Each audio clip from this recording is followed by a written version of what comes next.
Job లేక ఇబ్బంది పడుతున్నారా? అయితే మెడికల్ కోడింగ్ మీకు మంచి ఆప్షన్. వెంటనే కాల్ చేసి కోర్సులో జాయిన్ అవ్వండి. నమస్తే రమగారు. నమస్తే జయ. రమగారు, నరసింహస్వామి చరిత్ర మనం అప్పుడప్పుడు సందర్భానుసారంగా మాట్లాడుకున్నాం, కానీ పూర్తిగా ఒక కథ రూపంలో ఎప్పుడు చెప్పుకోలేదు. ఒకసారి చెప్పుకుందామండి. దశావతారాల్లో నరసింహస్వామి పరమాద్భుతమైన స్వరూపం, ఉగ్ర రూపం. శీఘ్రంగా సులభ సాధ్యుడుగా కూడా కనపడతాడు జయ. అవునా రమగారు? అప్పుడు శీఘ్రంగా సులభంగా రాలా, ఇప్పుడు వస్తాడు. ఓహో, ఈ కాలానికి వస్తాడంటారా? ఇప్పుడు వస్తాడు. ఇప్పుడు ప్రమాదాల్లో ఆయన చాలా సహాయకారిగా ఉంటాడు, చాలా తోడుగా ఉంటాడు స్వామి.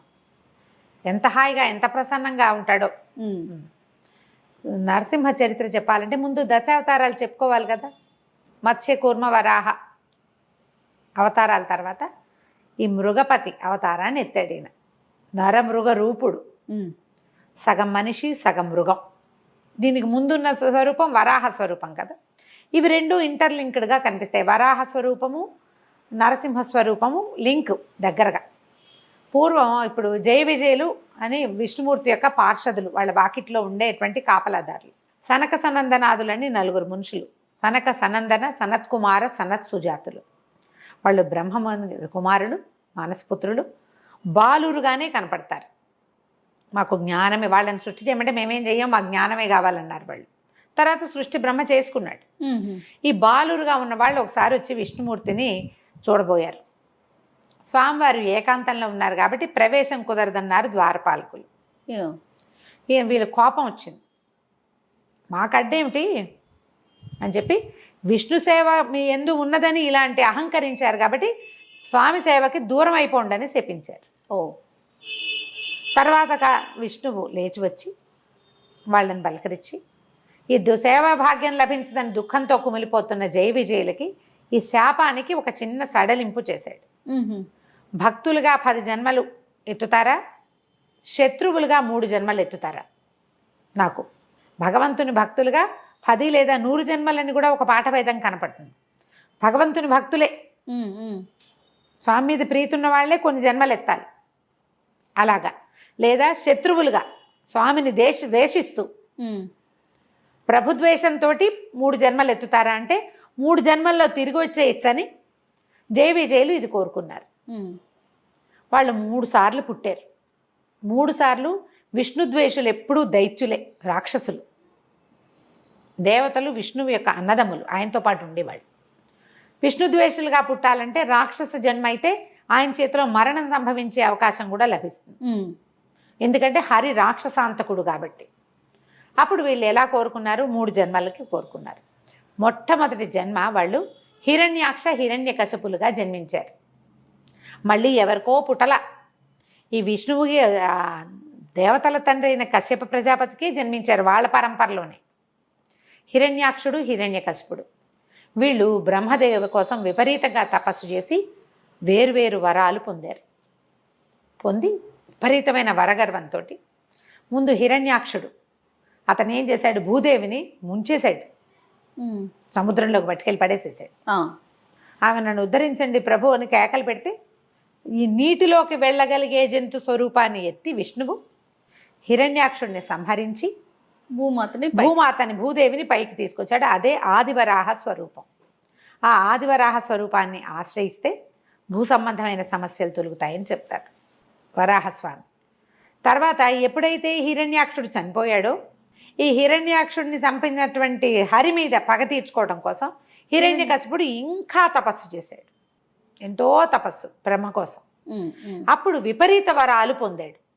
అతను అడిగిన వరాలు ఏమిటి? నా మరణం మనిషి చేత కానీ జంతువు చేత కానీ కాకూడదు. దేవగంధర్వ కిన్నర కింపురుషాదులు ఎవరూ నన్ను చంపకూడదు. ఇంటా బయట కాదు, ఆయుధంతో కాదు, చేతులతోటి కాదు, పగలు రాత్రి కాదు, భూమి ఆకాశాలు కాదు. అలాంటి మరణం కావాలి. ఎందుకంటే వీళ్ళు మరణం లేకుండా వరం ఇవ్వమని కోరుకున్నారు. మరణం లేకుండా మీకు అమృతత్వాన్ని నేను ఇవ్వలేననేసాడు బ్రహ్మ. మీరు మరణించవలసిందే. అందుకని విపరీత వరాలు కోరుకున్నాడు. అయితే ఆయన తపస్సు చేసే క్రమంలో ఏం చేశాడు? తన భార్య గర్భవతి అయిన లీలావతిని వదిలిపెట్టి వెళ్ళాడు. అయితే ఇతను తపస్సు చేస్తున్నాడు అని చెప్పి దేవేంద్రుడు ఏం చేశాడు? ఆ లీలావతిని తన వెంట తీసుకుపోవడానికి ప్రయత్నం చేశాడు. నారద మహర్షి అడ్డుపడి ఈమె గర్భస్థుడైన శిశువు హరిప్రీతితోటి జన్మిస్తాడు. తను మహాహరిభక్తుడు, అతనిని మనం కాపాడాలి, నువ్వు వెళ్ళిపో, ఈమెను నా దగ్గర అట్టి పెట్టుకుంటానని చెప్పి తన ఆశ్రమానికి తీసుకెళ్ళిపోయాడు. నారద మహర్షి ఆశ్రమానికి తీసుకెళ్ళి ఆయన ఆమె పడుకున్నా కూడా నిత్యము నారదుడు నారాయణ నామస్మరణ చేస్తాడు. అంతే కదా. హరిబోధ చేశాడు పిల్లవాడికి, ఆ గర్భస్థ శిశువుకి. ఇక అబ్బాయి అలా అందులో మునిగిపోయాడు, లోపల ఉన్న శిశువు. అయితే ఈ గర్భస్థ శిశువు అంటే 9 నెలలో 10 నెలలోనే కదండి అంటే, అప్పట్లో గర్భాలు ఇంత సింపుల్ కాదు, సంవత్సరాలు మోసేవారట. ఆ గర్భంలో ఉన్నంత కాలము అదే విన్నాడు అబ్బాయి. హరి గురించే విన్నాడు. లోకపాలకుడు హరి, లోక రక్షకుడు హరి, సర్వోన్నత దైవం హరే, ఇందుగలడు అందులేడని సందేహము వలదు, చక్రి సర్వోపగతుడు. అది ఆ భావాల్లో పిల్లవాడు ఉన్నాడు లోపల. తర్వాత ఏమైంది, పుత్రోదయం అయింది. పుత్రోదయం అయ్యాక కూడా ఆ పుట్టిన శిశువు కూడా ఈయన అలాంటి బోధే చేశాడు. తర్వాత కాలంలో హిరణ్యకశిపుడికి తపస్సు పూర్తయింది, వరం లభించింది. ఆయన దేవతల మీద దండెత్తాడు. తన భార్యను తీసుకెళ్ళడానికి ప్రయత్నం చేసినందుకు మొత్తం అణిచేశాడు, ముల్లోకాలు జయించేశాడు, ముల్లోకాధిపతి అయిపోయాడు. ఎక్కడా మరణం లేని వాడికి భయం ఏముంది, తెంపరితనం వచ్చేస్తుంది కదా. అక్కడి నుంచి భార్యని కుమారుడిని తీసుకుపోయాడు. ప్రహ్లాదుడిని పేరు పెట్టారు, ఆహ్లాదాన్ని కలిగిస్తాడని ప్రహ్లాదుడని పెట్టారు పేరు. ఇంకా సంతానం కలిగింది, ముందు సంతానం ఉంది, తర్వాత కలిగింది. ఒక్క పిల్లవాడే కాదు, వాళ్ళకి ఇంకా ఉన్నారు పిల్లలు. పిల్లాడు కొంచెం మందుడుగా ఉండేవాడు, యాక్టివ్ కాదు. ప్రహ్లాదుడు యాక్టివ్ వాడు కాదు, కూర్చుని హరినామస్మరణ చేసుకుంటూ ఉండేవాడు. పుట్టుకతోటే వైరాగ్య భావాలు ఉన్నవాడు. భగవంతుడే అన్నిటికీ మూలమని, అన్నిటికీ ఆద్యంతాలు అతడేనని నమ్మేవాడు అనమాట. ఈ పిల్లాడికి ఒక 7-8 సంవత్సరాలు వచ్చాక కొంచెం మబ్బుగా ఉన్నాడు, చదువులో పెట్టాలనుకున్నారు. అప్పుడు చండామార్కులని, చండు అమార్కుడు బహుశా వాళ్ళ పేర్లు, ఈ చండామార్కులకి అప్పచెప్పారు విద్య నేర్పించమని. వాళ్ళు ఏం చెప్పినా ఈ పిల్లాడికి క్షణంలో వచ్చేస్తుంది, ఏకసంధాగ్రాహి.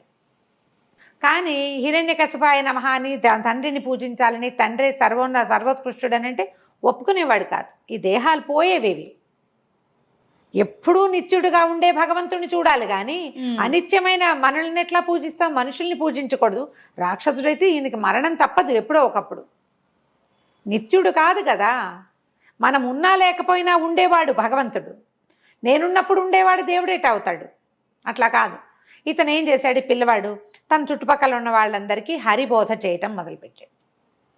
హరినామస్మరణతోటి గురుకులం అంతా మారుమోగిపోయేది. పిల్లలు ఆ ఉద్రేకానికి లోనైపోయేవారు. మనం భజన చేస్తుంటే ఉద్రేకం వస్తుంది, అవునవును కదా. నామస్మరణతోటి ఒక రకమైన ఉద్రిక్తత వచ్చేస్తుంది, లోపల నరాలలో ఒక సంచలనం వస్తుంది, దాని మీదకి వెళ్ళిపోతాం. ఈ పిల్లలందరినీ అటువైపు తీసుకెళ్తున్నాడని వాళ్ళు ఏం చేశారు, సరే చెప్తున్నారు, నాయన ఇది వద్దు, ఇది చెయ్యొద్దు, నీ తండ్రి ఒప్పుకోడు, ఆయన హరిద్వేషి శివభక్తుడు అంటే కాదంటాడు ఇతను. తర్వాత ఏం చేశారు, పిల్లాడి చదువు పరీక్షిద్దామని పిలిచారు. పరీక్షించేసరికల్లా అతను ఏమన్నాడు, హరే సర్వాంతర్యామని చెప్పటం మొదలుపెట్టాడు. తండ్రికి అర్థం కాలేదు. ఇక పిల్లాడిని ఎలాగైనా, వీడు ఏంటంటే వీడు చెదపురుగు, చీడపురుగు కుటుంబానికి, ఇలాంటి వాడు ఒకడు పుడితే ఇక మొత్తం కుటుంబం అంతా పాడైపోతుంది. పిల్లవాడిని సంహరించాలనుకున్నాడు ఆయన.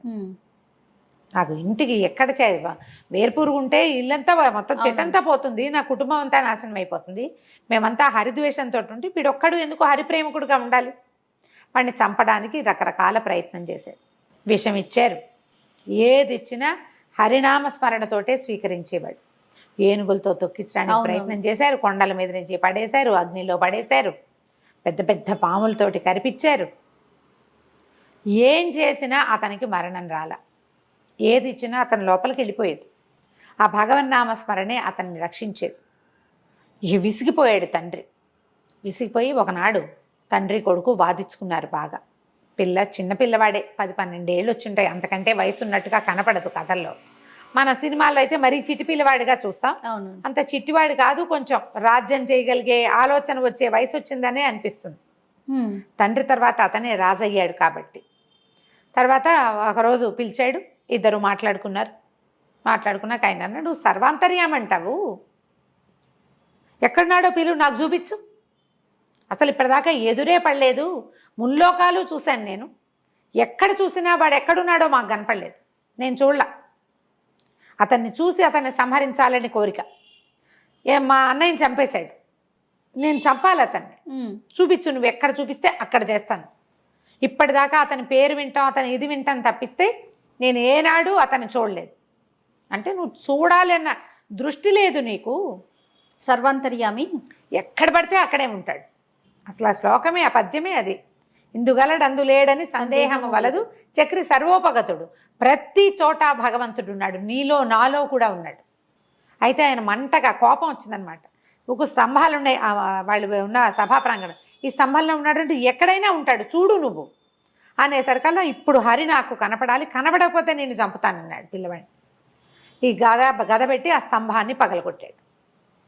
సాయంకాలం వేళ మునిమాపు చలవ చీకటి పడే వేళలో కొట్టేసరికల్ ఆ స్తంభం పెళపెళాభావాలతో పగిలిపోయింది.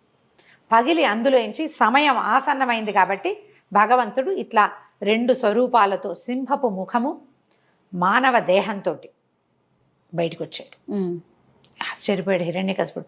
నువ్వా, ఇలా ఉన్నావా నువ్వు అని ఆశ్చర్యపోయాడు. అసలు పద్యాలు ఎంత బాగుంటాయో భాగవతంలో, భలే అద్భుతంగా ఉంటాయి అని సరికల్ ఉగ్రరూపం.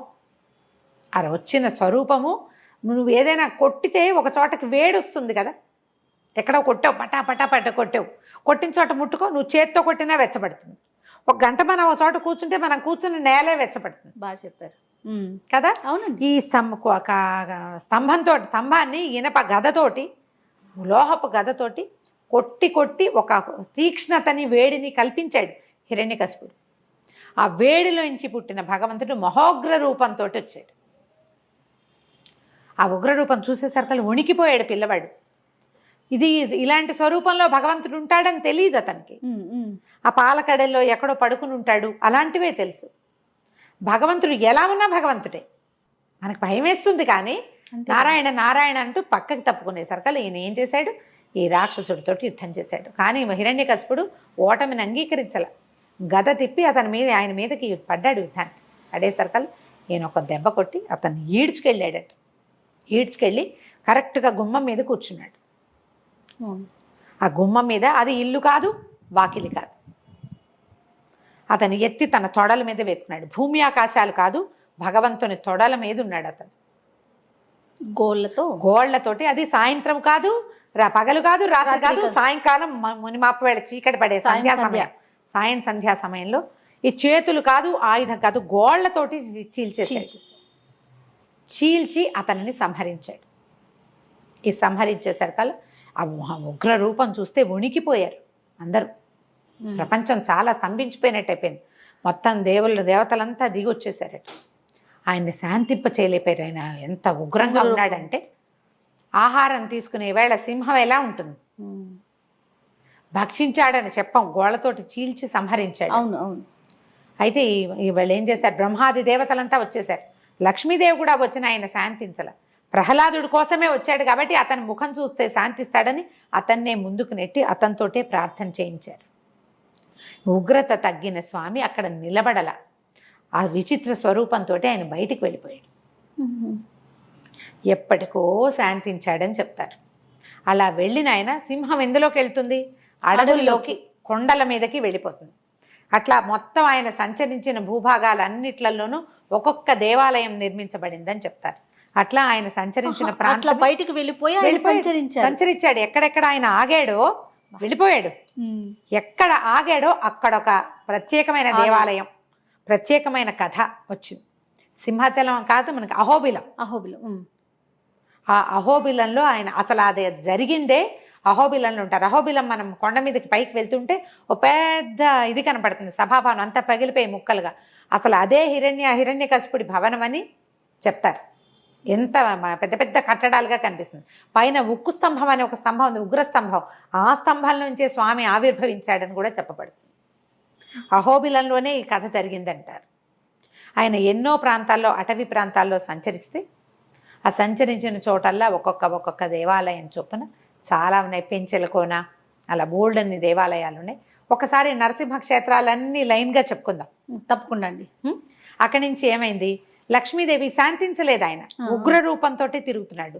ఆయన్ని శాంతింపజేయాలి, మళ్ళీ వైకుంఠ ప్రవేశం చేయించాలి. అప్పుడు లక్ష్మీదేవిలో ఉన్నటువంటి సాత్విక కళని, ఆమెలో ఒక రాజసిక కళ కూడా ఉంది, కోపం, ఆమె తొందరగా కోపం వస్తుంది ఆవిడికి కదా, కదిలి వెళ్ళిపోతుంది.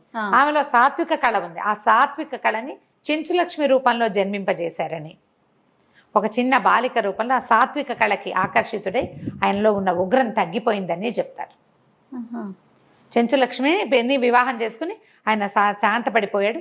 తర్వాత ఆ లక్ష్మీ కళ, ఆ సాత్విక కళ ఆయనలోకి ఐక్యమైపోయాక ఆయన మామూలుగా విష్ణు స్వరూపంతో పైకి మన వైకుంఠానికి వెళ్ళిపోయాడని చెప్తారు. ఎలా వైకుంఠానికి వెళ్ళాడు అనేది ప్రత్యేక కథనంగా చెప్పబడదు. ఇలాగ విష్ణు పురాణం చూస్తే కనుక ఈసారి మళ్ళీ చెప్తాను ఇంకొకసారి వివరంగా. ఈ ప్రహ్లాదుడి కోసమే ఇలాంటి స్వరూపాన్ని చూపించాడు ప్రపంచానికి. అది ఇప్పుడు ఈ మన ఏమంటారు దీన్ని, పరిణామ క్రమంలో చేపగా, కూర్మంగా, వరాహంగా, తర్వాత సగం మానవ దేహం, సగం దీంతో మృగదేహంతో, మృగముఖంతో జన్మించి ఆ తర్వాత వామనుడిగా జన్మించి పూర్తి స్థాయి మనిషి బాల రూపంలో, అదే వామన రూపంలో, ఇట్లా పరిణామక్రమం కూడా ఇక్కడ చూపించబడింది అని చెప్తారు. ఈ ప్రత్యేకమైన ఈ స్వరూపాన్ని అర్చించిన, ఆరాధించిన అపరిమితమైన ఐశ్వర్యం లభిస్తుందని, చాలా ధైర్యం వస్తుందని, రణోద్రేకంలో ఉన్నవాళ్ళు, ఎక్కడైనా యుద్ధానికి వెళ్ళాలని భావించేవాళ్ళు, పోట్లాటకి దిగేవాళ్ళు నరసింహస్వామిని తలుచుకుని ఆయన్ని ప్రార్థించి వెళ్తే విజయం లభిస్తుందని చెప్తారు. కరావలంబ స్తోత్రం లాంటివి చేసుకుంటే స్వామి తన చెయ్యి అందిస్తాడు మనకి. ఇప్పుడు ఇది ఊరికే అతన్ని చంపటమే కాదు, ప్రపంచానికి ఎలా చూపించాడు, మనం సంసారంలో పడి కొట్టుకుపోతూ ఉంటాం. హిరణ్యకశిపుని ఉద్ధరించాడు, సంహరించటం కాదు కదా అది. అవును అవును, ఒట్టి సంహార క్రియ కాదు జరిగింది, ఉద్ధరణ క్రియ జరిగింది. మనని కూడా భగవంతుడు ఈ సంసారంలో నుంచి ఉద్ధరిస్తాడు ఈ స్వరూపంలో ఉన్న ఆయన. అలాంటి ఈ స్వరూపాన్ని నిత్యం తలుచుకోవచ్చు. బోళ్ళని దేవాలయాలునే, కుదిరితే ఏదో ఒక దేవాలయంలో దర్శనం చేసుకోవచ్చు. ఆ కథ తలుచుకుంటే ఎంత రోమాంచంగా ఉంటుంది, అద్భుతమైన కథ కదా. మళ్ళీ ఇంకొకసారి మనం దేవాలయాల గురించి చెప్పుకోవచ్చు. అందులోనూ మీ నోటి వెంట వింటుంటే రమ్మగారు మహాద్భుతం అండి. నమస్తే. సుమన్ టీవీలో మీ పర్సనల్ అండ్ బిజినెస్ ప్రమోషన్స్ కోసం కింది నెంబర్కి కాంటాక్ట్ చేయండి.